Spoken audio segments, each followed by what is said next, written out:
Bonjour Jean-Paul Bedbez. Bonjour. Faut-il un plafond de la dette en France comme aux États-Unis? Eh bien écoutez, non, parce qu'on ne pourrait pas.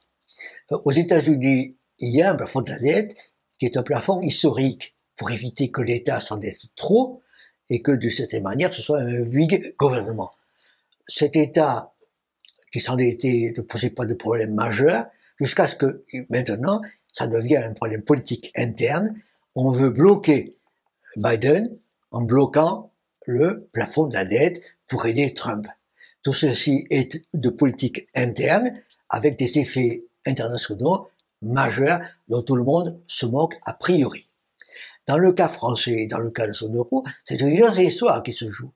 En France, par exemple, on prévoit la croissance, on prévoit des revenus, on prévoit donc un déficit, et ceci est présenté au Parlement, qui l'accepte, et ensuite, après discussion bien sûr, et ensuite envoyé à l'Europe, où c'est additionné avec les autres pays pour arriver à un compte sur l'ensemble des besoins de la zone euro.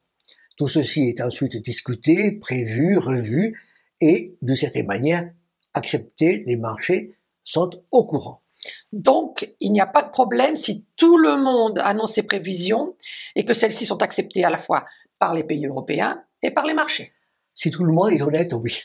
Si tout le monde annonce ce qu'il prévoit, oui. Si c'est vrai, oui. Si c'est pas trop rose, oui. Mais en réalité, chacun est trop rose et l'addition du rose est franchement rose. Alors on peut réduire un peu, mais les marchés le savent bien, il aura besoin de plus d'argent qu'annoncer.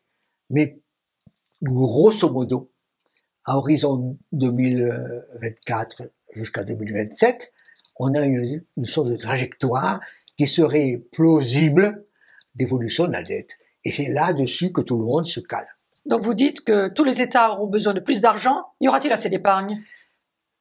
Tous les États auront besoin de plus d'argent, même s'ils ne le disent pas. Ils ne le disent pas tout à fait, et on se pose la question, est-ce qu'il y aura assez d'épargne par rapport à tout ce qui est annoncé, plus par rapport à tout ce qui n'est pas annoncé? L'épargne, elle vient de quoi? De la croissance.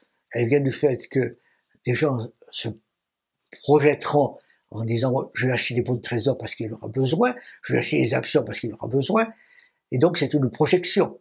Mais on ne sait jamais ce qui va se passer dans 1 an, 2 ans, 3 ans et encore plus.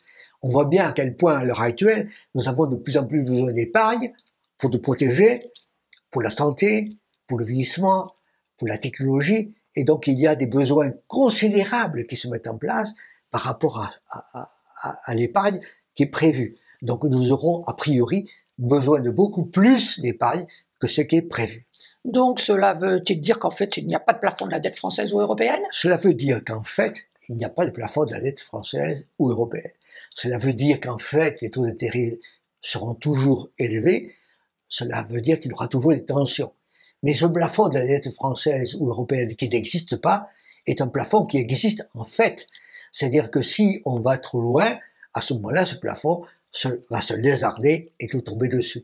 Mais il n'existe pas en droit, il existe en fait, et le petit problème qu'il y a, c'est qu'on se rend compte qu'il existe trop tard. Que doit-on faire face à ça?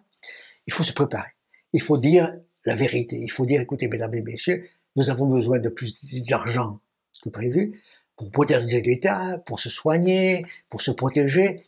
Et donc, faisons attention d'avoir un État plus efficace et des entreprises plus efficaces surtout.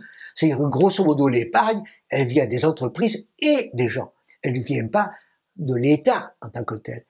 Et c'est la façon dont les gens et les entreprises seront plus efficaces qui fera que nous aurons plus d'épargne qui sera suffisante. Donc c'est un problème de chacun d'entre nous et des entreprises plus que des États à vous seuls.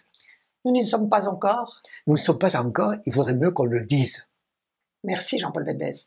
Je vous invite à vous abonner, je vous invite à liker, je vous invite à en parler, je vous invite à faire des commentaires. Donc je vous invite, merci.